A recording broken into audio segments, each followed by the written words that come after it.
بسم اللہ الرحمن الرحیم۔ السلام علیکم ناظرین، آج ہم موجود ہیں بکھر غربی بازار میں اور میرے ساتھ ہیں خالد صاحب جو کہ ایک 1945 کے مندر میں رہائش پذیر ہے یہاں پہ، تو ان سے مزید تفصیلات لیتے ہیں۔ السلام علیکم سر، وعلیکم السلام۔ کیسے ہیں سر؟ ٹھیک، اللہ کا شکر ہے، ٹھیک ٹھاک جی۔ سر آپ یہاں سے کب سے رہائش پذیر ہیں اور اس مندر کی تاریخ ہمارے ناظرین کو بتائیے گا۔ یہ مندر 1945 میں بن چکا تھا اور یہاں پہ ہندو اپنی پوجا پاٹ کرتے تھے۔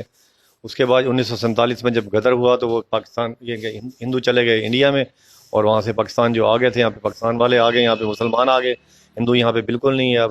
اور اس کے بعد پھر ہم نے یہاں پہ رہائش کر لی ہے۔ والد صاحب، یہ ہمارے دادا تھے حافظ عبدالغفور، پہلے وہ آئے ہیں یہاں پہ، اس کے بعد پھر حافظ رفیق رہے ہیں، میرے والد صاحب تھے حافظ رفیق، وہ بھی چلے گئے ہیں، دنیا سے فوت ہو گئے ہیں۔ پھر ہم رہائش پہ یہ محکمہ اوقاف کی بلڈنگ ہے، متروکہ وقف املاک بورڈ کی بلڈنگ ہے، اور ہم ان کے کرایہ دار ہیں، ہم یہاں پہ رہ رہے ہیں۔ ٹھیک ہے جی۔